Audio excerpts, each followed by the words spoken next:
Ele está devolvendo aquilo que o gafanhoto nos tirou. E o tema básico encontra-se em Isaías 35, versículo 1 e 4. Como é praxe deste altar, eu quero mais uma vez agradecer a Deus por estar neste culto. Eu sei que a minha responsabilidade é muito grande, responsabilidade de continuar ensinando a crescer na graça e no conhecimento de nosso Senhor Jesus Cristo. Nós sabemos que o ministério que Cristo vive tem a natureza divina, que é o estudo da palavra. Graças a Deus por isso. Isso nos dá força, isso nos dá coragem para que possamos vencer as adversidades. Quando eu digo, o justo vive por fé, diz o apóstolo Paulo, e nós cremos nisto, nós queremos cada dia mais conhecer Deus na sua plenitude. Quero também cumprimentar os internautas que nos assistem através do nosso site. Sejam vocês todos bem-vindos à casa do Pai, a Igreja Evangélica Cristo Vive em Florianópolis, Missão Apostólica da Graça de Deus. Se caso você mora perto, você mora aqui na Grande Florianópolis, eu quero te fazer um convite. Venha até aqui, venha nos conhecer. Será uma honra muito grande para nós. Você é muito bem-vindo em nome de Jesus. Agora sim, nós vamos ao texto básico da mensagem. Isaías 35, versículo 1 e 4. O deserto e a terra se alegrarão, o ermo exultará e florescerá como um narciso, florescerá abundantemente, jubilará de alegria e exultará. Deus se fez a glória do Líbano, o esplendor do Carmelo e de Saron. Eles virão a glória do Senhor, o esplendor do nosso Deus. Fortalecei as mãos frouxas e firmai os joelhos vacilantes. Dizei aos desalentados de coração: sede forte, não temais. Eis o vosso Deus, a vingança vem, a retribuição de Deus, ele vem e vos salvará. Graças a Deus por essa palavra. Essa palavra tem que abençoar o vosso coração. Receba de Deus exatamente a retribuição de Deus. Ele vem e vos salvará. Oremos ao Pai mais uma vez. Pai amado e Pai bendito, Tu és soberano em nossas vidas. Amém, Jesus. Tu és o bom pastor que cuida de nós. Amém. Nós nos submetemos ao Senhor, porque nós cremos na Sua soberania em nossas vidas. E eu te dou graças a Deus por isso. Graças a Deus que nós temos um Pai soberano, nós temos um Pai majestoso e rico em glória para todo ser. Amém, Jesus. Muito obrigado, meu Pai, por entendermos desta forma. Assim nós ficamos exatamente no conforto espiritual ao receber de Ti a Tua misericórdia, a receber de Ti a Tua graça. Ó meu Pai, neste momento eu coloco meus pensamentos, levo cativa a Tua obediência, Pai, e te peço, faça fluir através dos meus lábios e cordas vocais sadias, sabedorias vindo diretamente do Teu trono, para que eu possa dar entendimento, para que eu possa dar transparência da Tua palavra conforme o Senhor quer. O Senhor é justo, o Senhor é verdadeiro. E hoje nós estamos tratando sobre o tema, a retribuição de Deus. Ele vem e vos salvará. Nós recebemos isso em nosso espírito. para a tua honra e para a tua glória. Todos digam amém, e assim seja. Glória a Deus. Meus amados filhos do Senhor Jesus Cristo, família do Deus Altíssimo, povo de propriedade exclusiva do Senhor Jesus Cristo, nós somos, conforme diz a Bíblia, mais do que vencedores em todas as coisas. Amém. Porque Ele tem cuidado de nós. Por isso, nós somos vencedores. Amém. Porque nós cremos no Senhor Jesus Cristo. Eu começo dizendo que eu tenho vivido esses 6 primeiros meses. Hoje é dia 15 de junho de 2014, por fé e sem temor do mal, porque quando eu ouvi, talvez a igreja tenha ouvido também, a palavra profética do nosso apóstolo Miguel Ângelo, quando na passagem do ano de 2013, ele proferiu o seguinte: se perseveramos, também com Ele reinaremos. Então a nossa vida é uma vida de perseverança, é uma vida de luta, mas é uma vida de vitória. E a palavra diz: se perseveramos, com Ele também reinaremos. Esta palavra tem me encorajado, essa palavra tão grande, tão ampla, que já estamos hoje vivendo o meio do ano de 2014 e continuamos secando, vamos dizer assim, ponto por ponto, tudo aquilo que Deus falou, e queremos absorver cada uma de suas promessas em nossas vidas. Hoje, prosseguimos estudando a palavra que nos foi dada no domingo passado através da profecia de Zacarias: eu vos restituirei em dobro. E neste domingo, hoje, a retribuição de Deus virá e o deserto se alegrará, o ermo florescerá abundantemente, diz a palavra do Senhor. As mãos frouxas se fortalecerão, tenha fé. Os joelhos vacilantes, diz a palavra, se firmarão, e os desalentados serão fortes. Ou seja, não haverá vidas infrutíferas em nosso meio. Receba isso. Não haverá vidas infrutíferas. Haverá sim a continuidade da prosperidade entre nós e Deus. Deus está levantando pessoas extremamente confiantes nele. Nós temos que ter a certeza inabalável de que Deus é por nós e ninguém, absolutamente ninguém, poderá ser contra nós. Amém.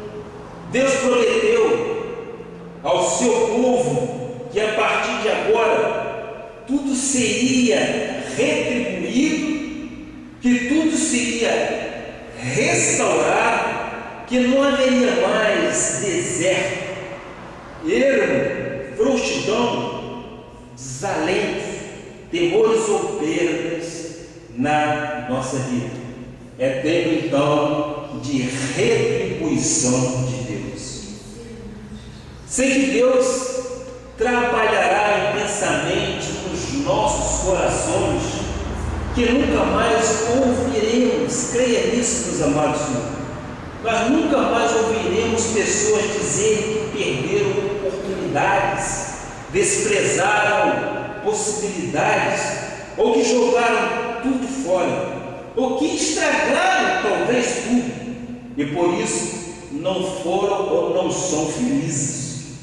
Tudo aquilo que foi desperdiçado, ou porque não havia conhecimento pleno da vontade de Deus, ou porque não havia talvez uma vigilância, será restituído por Deus. Você recebe?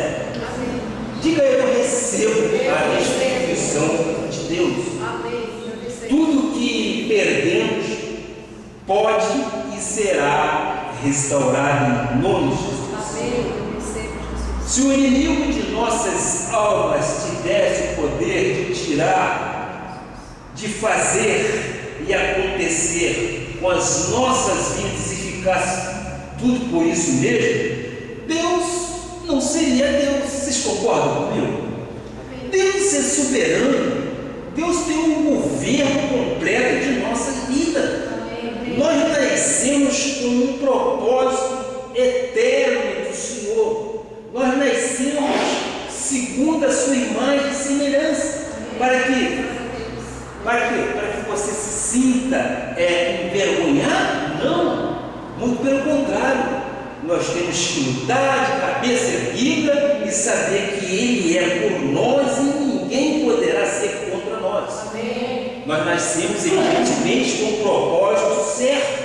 Nós nascemos com uma identidade, com um DNA de Jesus Cristo. Amém. Nós temos que carregar isso em nossas vidas. Amém. Nós temos que ter isso imbuído em nossos pensamentos. Ainda que o mundo lá fora diga que isso é uma utopia, nós cremos de forma diferente. Nós cremos de acordo com aquilo que a Bíblia diz. Se no versículo diz a retribuição de Deus, eu recebo. Amém. Eu recebo a retribuição de Deus. Veja só como isso é verdade. Olha aí em Efésios 1, 4 e 5. Como ele se comporta dizendo, veja só. Assim como nos escolheu nele antes da fundação do mundo para sermos santos e irrepreensíveis perante ele, em amor nos predestinou para ele, para a adoção de filhos por meio de Jesus Cristo, segundo o beneplácito de sua vontade. Já fomos escolhidos, Não foi ele que nos escolheu com o beneplácito da vontade dele, pelo benefício e o querer soberano de Deus? Hoje podemos dizer que fomos predestinados em amor, não é isso? Que somos santos e irrepreensíveis segundo a sua vontade. Agora, predestinados segundo a vontade de Deus para quê? Para que nós somos predestinados? Para vivermos sofrendo? Em absoluto? Não. Tira o negativismo de sua vida. Será que este é o propósito de Deus? Em hipótese alguma, não. Nós nascemos para vivermos em novidade de vida. Nós somos do nosso Senhor Jesus Cristo. O Senhor planejou para nós uma vida de satisfação, de alegria e de utilidade para o reino. Amém? Criamos nisso. Muitos, talvez todos nós tenhamos perdido ou desperdiçado anos de nossa vida, anos em que éramos errantes nessa terra, anos em que éramos cegos em conhecimento da plenitude de Deus, anos em que o gafanhoto atuou na nossa vida. Quantos anos foram consumidos antes da nossa conversão? Quantos foram devorados pelo gafanhoto do pecado da rebeldia? Quantos anos? Anos foram consumidos, anos foram destruídos.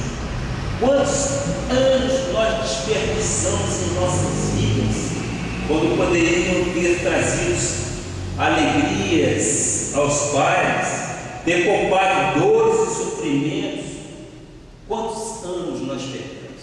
Perdemos muitos anos quando estávamos mortos em pecados e delitos. Quantos tentaram, talvez, um casamento, depois um concubinato, depois amaciaram e nada deu certo? Quantos perderam anos de vida, abandonando os seus leitos imaculados por uma aventura fora do casamento? Quantos anos foram perdidos? E nós, graças a Deus, já entendemos qual é o propósito de Deus. Nós já entendemos quais são os benefícios que Deus quer restituir tudo aquilo que nos for tirado.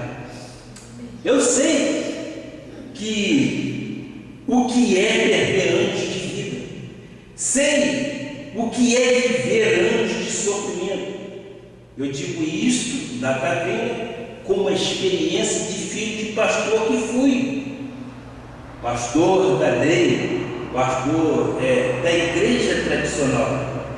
Na época deixei de usufruir das bem-aventuranças que sempre tive direito, mas desconhecia. Meu entendimento era embotado, meu entendimento era cego, eu não enxergava a natureza divina, eu não enxergava a soberania de Deus em minha vida. Passamos anos assim, não passamos? Passamos sim, anos que foram consumidos pelo gafanhoto. Eu quero exemplificar, inclusive, na minha infância e adolescência, eu às vezes não, eu era proibido de ver televisão. Que a televisão naquela época dizia meu pai que era a caixa do pecado. Hoje imagina então com a internet o que ele poderia dizer se ele fosse vivo, né? Poxa, o que é isso? São anos de ignorância. Se você souber usar a tecnologia, você só vai tirar vantagem. E às vezes não podia nem ir à praia, porque na praia eu ia ver pessoas de pequeno ou com vestimenta sumária. Olha só que embasamento que tinha um pastor. Nós deixávamos de usufruir os benefícios da vida e com isso sofri anos e anos. A minha vida estava, digamos assim, à deriva. Eu praticamente desperdicei 21 anos de minha vida. 21 anos, porque quando lá estive na lei, eu fiquei alguns anos fora da igreja por ignorância espiritual. Eu nada conhecia, eu nada temia, tudo me era proibido, então eu era cego, eu era embotado, eu não via nada. Mas graças a Deus, hoje eu tenho a plenitude divina em meu coração. E graças a Deus, eu posso dizer que o véu foi rasgado. Há um entendimento hoje de quem é Deus verdadeiramente na vida de um cristão. E por isso que eu sempre digo, o crente em Cristo, na graça, é um crente alegre, é um crente que não carrega fardo, é um crente que não tem nenhuma preocupação com o dia de amanhã, porque basta o dia o seu próprio mal. Nós cremos em tudo que é bíblico. E o crente em graça vive no quê? Vive na expectativa de que as promessas de Deus aconteçam em nossas vidas, não é isso? Amém. O justo viverá por fé. Se tu creres, verás a glória de Deus. E eu posso dizer então que hoje estamos perdoados e regenerados, porque éramos ignorantes espirituais, mas o beneplácito, ou seja, o benefício do Senhor nos alcançou. Renascemos de uma semente incorruptível, ou seja, que não se corrompe. Viu o que diz aí em 1 Pedro 1,23, por favor? Pois fostes regenerados não de semente corruptível, mas de incorruptível mediante a palavra de Deus, a qual vive e é permanente. Ora, já fomos recuperados, já fomos regenerados e renascemos de uma semente incorruptível. Estamos sob, ou seja, estamos debaixo do sangue de Jesus Cristo. O nosso passado foi jogado fora, graças a Deus por isso tudo. O chamado tempo da ignorância foi jogado fora. Olha o que diz em Miqueias 7, versículo 19: tornará a ter compaixão de nós, pisará aos pés as nossas iniquidades e lançará todos os nossos pecados nas profundezas do mar. Ora, alguém possa estar me perguntando, mas bicho, é possível receber de volta tudo aquilo que foi perdido ou devorado pelo gafanhoto? Eu respondo, segundo a promessa de Deus, sim. Segundo a promessa de Deus, é possível sim. Portanto, eu trago boas novas de grande alegria. Deus pode e restituirá todos os anos desperdiçados que foram consumidos pelo gafanhoto. Enquanto eu preparava esse estudo bíblico a respeito de retribuição, Deus me levou ao livro de Joel e vamos dissecar alguns versículos para nós compreendermos como Deus nos retribuirá aquilo que o gafanhoto nos levou. Joel, no capítulo 2, versículo 25. Olha o que diz aí. Joel 2, 25. Restituir-vos-ei. Amém? Amém. Sou eu quem diz, quem está dizendo é a palavra de Deus. Restituir-vos-ei os anos que foram consumidos pelo gafanhoto migrador, pelo destruidor e pelo cortador, o meu grande exército que veio contra vós outros. Ora, ele está dizendo que vai nos dar restituição. Amém. Essa foi a palavra dirigida a Israel. Essa foi a palavra e hoje é dirigida a quem? A igreja de Cristo. É dirigida a cada um de nós individualmente. Joel estava descrevendo a vida antes da salvação, antes da conversão. Os gafanhotos são os resultados do pecado e da rebeldia, sim, amado. Estávamos sendo devorados no tempo de nossa ignorância espiritual. Mas vimos um versículo atrás que Deus lançou isso tudo no mar do esquecimento. E lá foi enterrados os nossos pecados. Deus diz em Joel 2,11, vamos alinhavar este livro. Joel 2,11: o Senhor levanta a voz diante do seu exército, porque muitíssimo grande é o seu arraial, porque é poderoso quem executa as suas ordens. Ora, é grande o arraial. Em Joel 2,1, a primeira parte diz, Joel 2,1: tocai a trombeta em Sião, tocai essa trombeta da igreja, a grande restituição para as nossas vidas. Sião é a igreja, sim.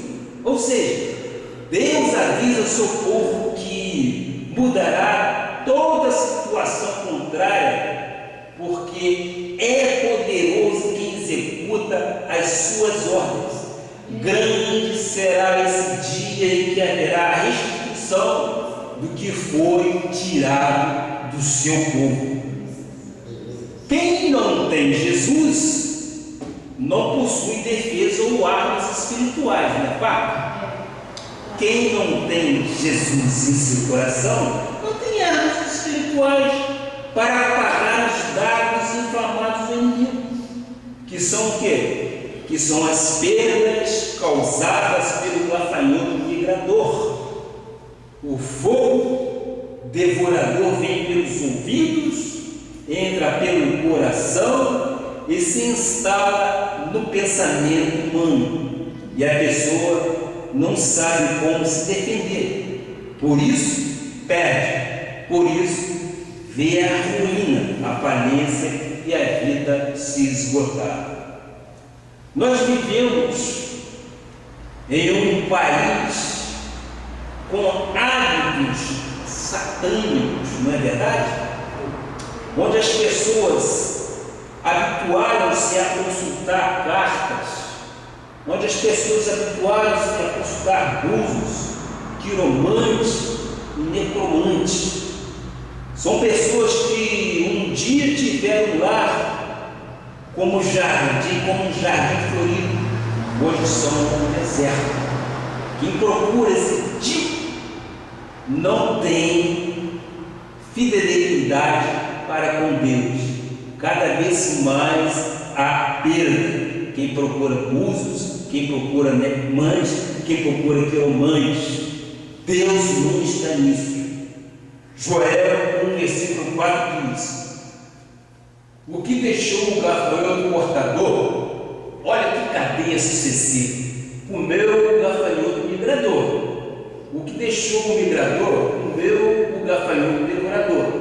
O que deixou o devorador, comeu o gafanhoto destruidor. Esses são os 4 aspectos do ataque à vida de quem não tem defesa e de quem abre brecha para o inimigo. Essa é a palavra do Senhor que foi dada a quem? A Joel. O que deixou o gafanhoto portador, comeu o migrador. O que deixou o migrador, comeu o devorador. O que deixou o devorador, comeu o destruidor. E como é esse ataque?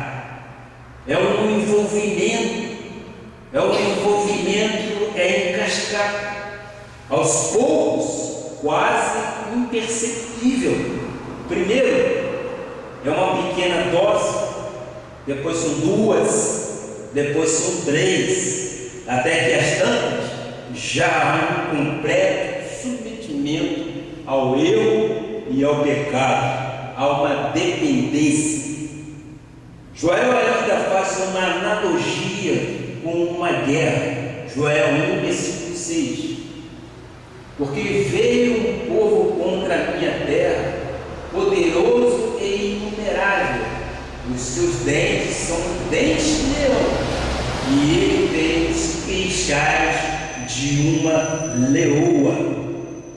Satanás joga as suas mentiras na vida de um homem bom. Satanás joga as suas mentiras na vida de uma mulher boa. E essa pessoa começa o quê? Começa a perder, começa a arruinar-se, começa a desgostar-se, a chorar, a se lamentar da vida. Não podemos pensar desta forma. Ora, se nós podemos todas as coisas naquele que nos fortalece, não é Ele que vai nos fortalecer? Por que nós vamos pensar exatamente em derrota? Por que nós vamos pensar em coisas que vai nos colocar para baixo? Não pode, não podemos. Nós temos que pensar no autor e consumador da nossa fé, Jesus Cristo. Nós cremos na infinita bondade e misericórdia dele. Se nós cremos, nós estamos depositando nele confiança inabalável de que ele nos restituirá de tudo. Nos versículos 10 e 12, diz mais a palavra: o campo está assolado e a terra de luto, porque o cereal está destruído, a vide se secou, as olivas se murcharam, a vide se secou, a figueira se murchou, a romeira também, e a palmeira e a macieira, todas as árvores do campo se secaram, e já não há alegria entre os filhos dos homens. A vida, neste caso, passa a ficar uma vida seca, é quando não há recursos espirituais para lutar e confrontar o ataque. Quando nós não temos esse recurso, por quê? Porque esta é a função do inimigo. A função dele é matar, roubar ou destruir. Ele nos quer ver de maneira rasteira, mas nós não podemos abrir guarda para o inimigo. Nós temos o escudo da fé, nós temos o nosso Senhor Jesus Cristo que dá toda a nossa armadura para que possamos defender nos dias maus. É nele que nós temos que nos fortalecer. Jesus é o bom pastor e Ele cuida de nós.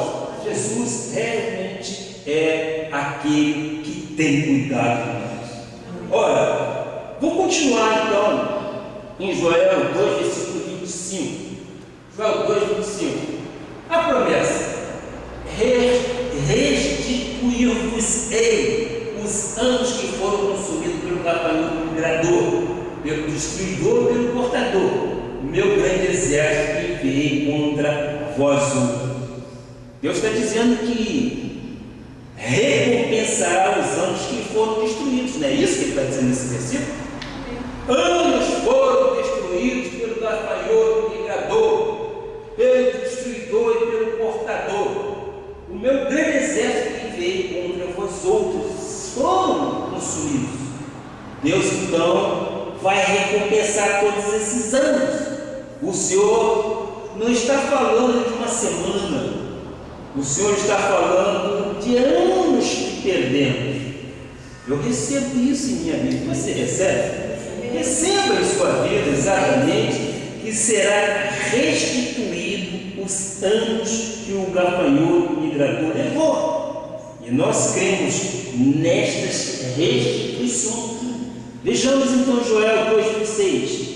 Olha só a promessa do profeta: comereis abundantemente e vos fartarei, e louvareis o nome do Senhor. Glória a Deus, vosso Deus, que se ouve maravilhosamente convosco, e o meu povo jamais será envergonhado. Amém?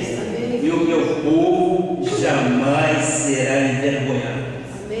A promessa de Deus é que comeremos abundantemente. Amém? A promessa de Deus é que nós fartaremos e faremos louvores ao Senhor pelas ações de graças concedidas ao seu povo, ao povo eleito, ao povo que ama o nosso Deus. E muito mais importante é sabermos que jamais nós seremos envergonhados. Glória a Deus. Ou seja, não haverá retrocesso em nossa vida.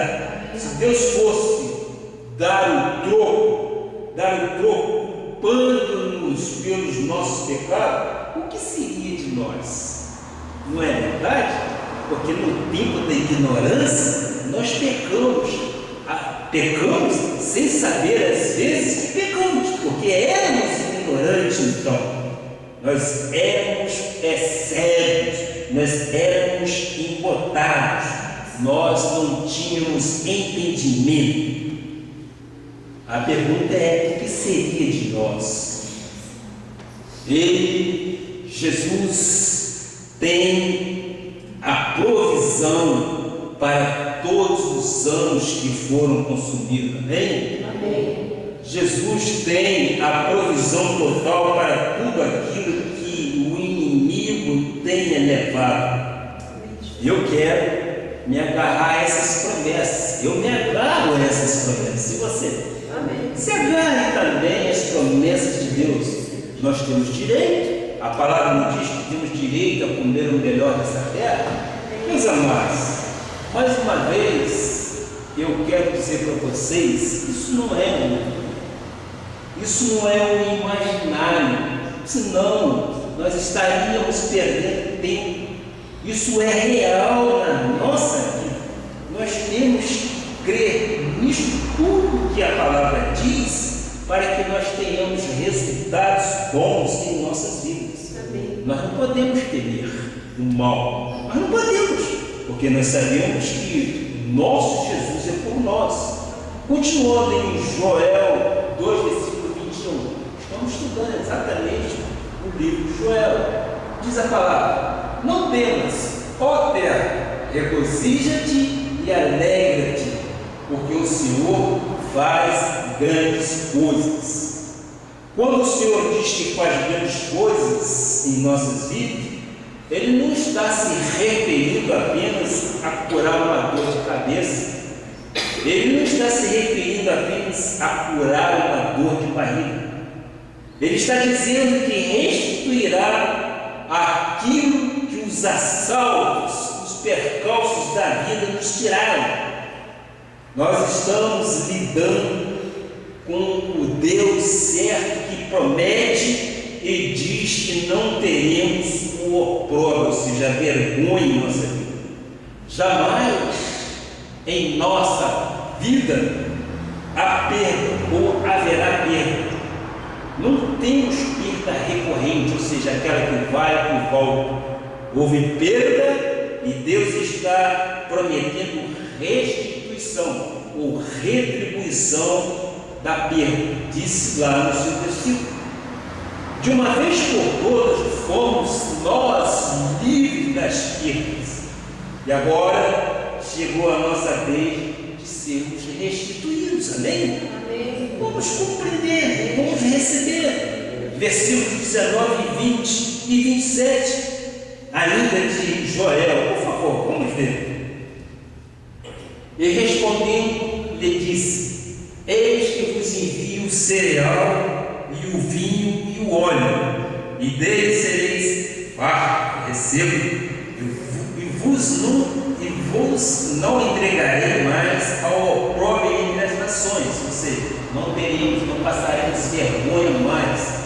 Mas o exército que vem do norte, eu o removerei para longe de vós. Eu recebo em nome de Jesus as dificuldades, lançá-lo-ei em uma terra seca e deserta, lançarei a sua vanguarda para o mar oriental e a sua retaguarda para o mar ocidental. Subirá o seu mal cheio e subirá a sua podridão, porque agiu poderosamente em nossas vidas. Sabereis que estou no meio de Israel, que é a igreja, e que eu sou o Senhor, vosso Deus, e não há outro, e o meu povo jamais será envergonhado. Amém.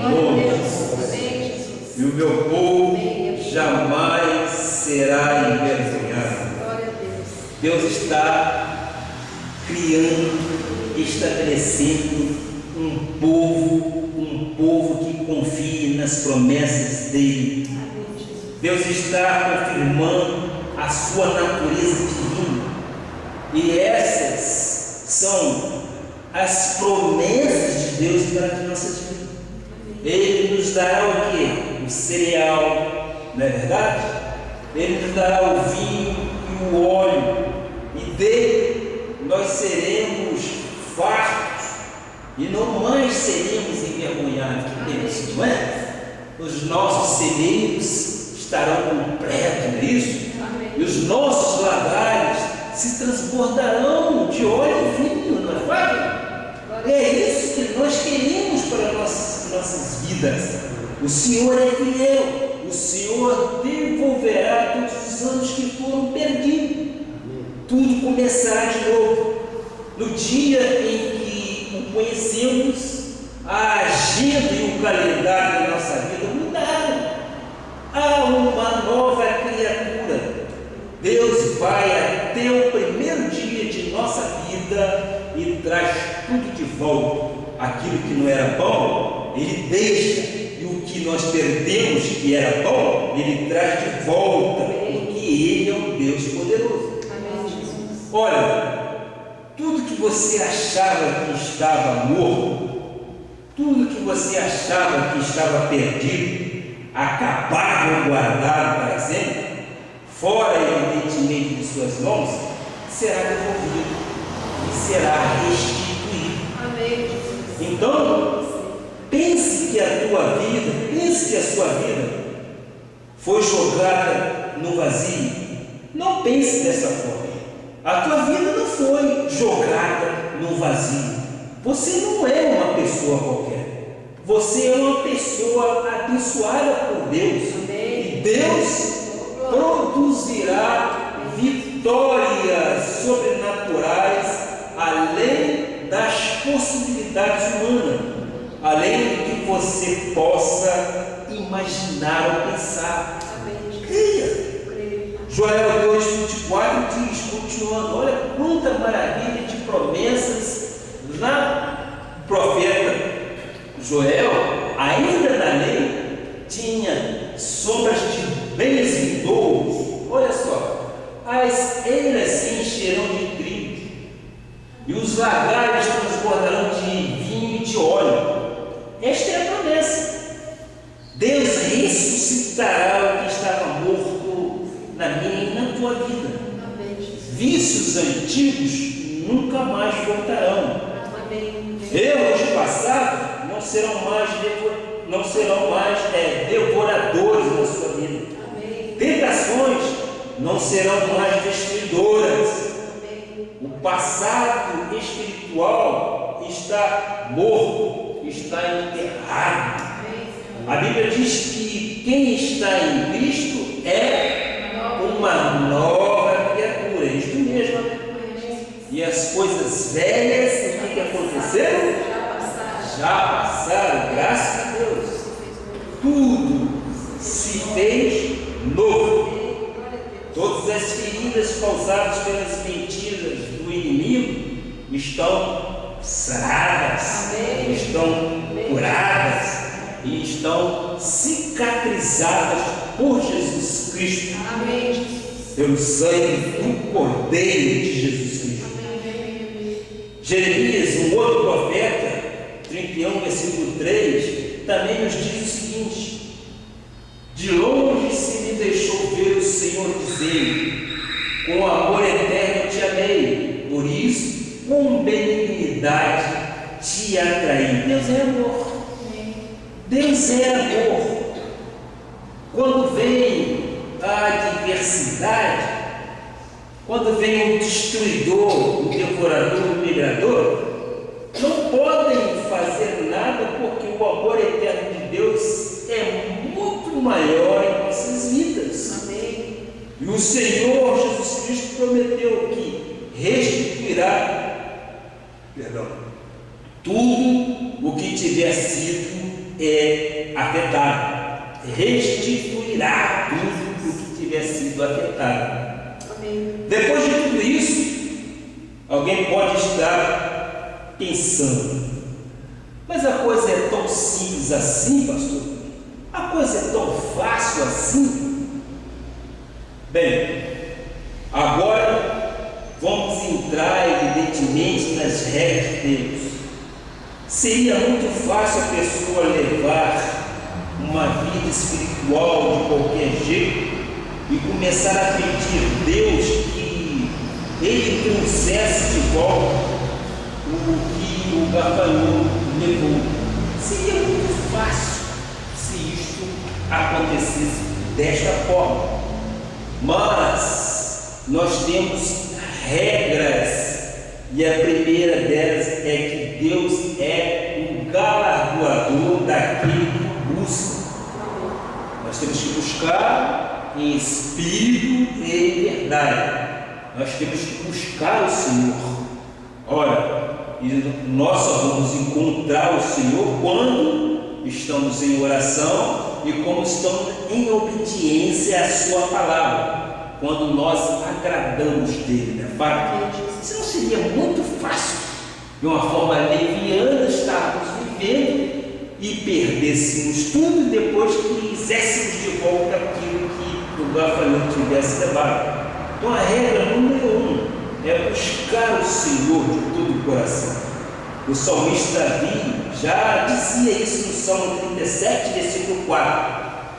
Agrada-te do Senhor, e Ele satisfará os desejos do seu coração. O agradar de Deus é você devotar nele esperança, é você fazer as vontades dele, é buscar o reino e a sua justiça em primeiro lugar. Em segundo lugar, a confiança na fé deve ser viva, deve ser eficaz. Você deve estar certo de que algo grande e poderoso começará a suceder em sua vida. Não fique surpreso Se o diretor de uma empresa, é verdade, vier te convocar para que você volte ao trabalho ou suba um degrau a mais na sua escala, não fique surpreso, porque Deus tem o controle disso tudo. Isso tudo pode ocorrer na vida de qualquer um. Então, o que nós temos que fazer é esperar que as promessas dele se materializem em nossas vidas. Eu creio que você deve sim desejar muito que tais coisas aconteçam na sua vida. Você é uma pedra preciosíssima para Deus. Você ora o autor e consumador da fé, Jesus Cristo. Você tem Ele como seu paracleto. Você tem Ele como seu advogado, seu defensor nas suas causas difíceis. Você tem o nosso Senhor Jesus Cristo como um bom pastor que cuida de ti. Amém. Então, você precisa o quê? Você precisa de orar. Você precisa de chamar a existência, provocar uma vida a sós com Deus, manter uma vida congregacional.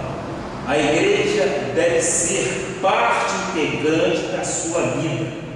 Assim como tem o teu corpo, não deves abrir mão da igreja, pois é nela que Deus faz a obra, restaurando, curando e transformando vidas. Não é parte? É nela, é na igreja. A manifestação da promessa será tão intensa que em João 11, versículo 40, diz Jesus assim: respondeu-lhe Jesus: não te disse que, se creres, verás a glória de Deus?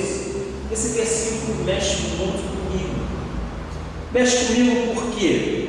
Porque a palavra diz que o justo vive por fé. E nós não devemos ter a nossa fé dúbia ou duvidosa ou voltada para outra coisa. Mas ele implica dizer também que ele quer de você que você creia nele. Não te disse, se tu creres, tu verás a glória de Deus? Tu tens que crer, tu tens que confiar no Deus poderoso para que tu possas ver a glória de Deus. Deus quer que seus filhos vejam a sua glória. Ou Deus opera conforme a Bíblia diz, ou tudo seria um grande equívoco, não é verdade? Mas nós cremos que Deus opera sinais e prodígios das maravilhas. Nós cremos e começamos a determinar, começamos a dizer: Deus, cuida de mim. Deus, tome conta dos meus negócios. Deus, tome conta de minha família. Ele é o dono do ouro e da prata, não é verdade? É dele que nós dependemos. É dele que nós queremos a provisão divina. E eu me lembro exatamente aquele ditado que diz que se um pai humano, um pai de carne quer dar o melhor para os filhos, imagine Deus. Imagine Deus. Deus quer sim. Deus quer o melhor para a sua vida. Percebe? Há promessas de Deus para as nossas vidas. E Ele quer nos ver vencedores em todas as coisas. Eu não abro mão disso. Eu tenho a firme convicção de que Deus é por mim e ninguém será contra mim. Ninguém será contra mim. Às vezes pessoas saem contrariadas com a minha veemência que eu tenho em acreditar em Deus. Eu creio, eu confio, eu me coloco inteiramente na sua dispensação. É como eu ilustrei hoje, não sei se foi em minha casa, se foi aqui na igreja que eu falei. É como se você pegasse um avião e lá de cima você lançasse na certeza que o paraquedas vai abrir. Isso é confiança em Deus. Amém. Você tem que pegar esse avião, você tem que subir as alturas e você tem que acreditar que Ele é por ti. Amém. e que o paraquedas, que Jesus Cristo vai te amparar, que Jesus Cristo te sustentará em todas as coisas. Amém. Creia. Eu creio. E João disse: se tu creres, tu verás a glória de Deus. Para que nós possamos ver a glória de Deus, nós temos que devotar a Ele crendo. Amém. Sem dúvida, sem dúvida. Até mesmo porque, se houver dúvida, não poderá haver milagres. Nós sabemos da vida daqueles que precisaram de um milagre. A filha de Jairo é um exemplo disso, não é isso? A filha de Jairo estava lá morta e foi chamado Jesus para quê? E o comentário era o seguinte: se ele estivesse ali, ela não teria morrido. E o que ele disse? Ela não está morta, ela viverá. Mas antes, porém, o que Jesus fez? Pediu que todos se retirassem do quarto, porque ali havia incredulidade. Só ficou ele, o pai e a mãe da menina. E ali então houve um milagre. Por isso que nós devemos confiar em Deus. E a palavra de João diz: se tu creres, tu verás a glória de Deus. Aonde tiver dúvida, Deus não poderá agir. Deus não age. E nós vimos também isso na vida de Lázaro, né? Lázaro já tinha se morto. Lázaro estava ali quantos dias morto. Mas ele disse: tirai a pedra. Não é isso? Alguma coisa nós temos que fazer. Nós não vamos deixar que Jesus Cristo faça tudo. Algumas coisas Ele nos incumbiu de façamos. Então nós temos que crer. O primeiro ponto é esse: é crer, para que haja glória de Deus em sua vida. Amém, Senhor. Deus quer que seus filhos vejam a glória, amém? Amém. Nós queremos que isto aconteça. Deus criou a lei da restauração de todas as coisas perdidas. Quando pregamos e falamos sobre a vida de Joel, muitas das vezes não percebemos a intensidade da promessa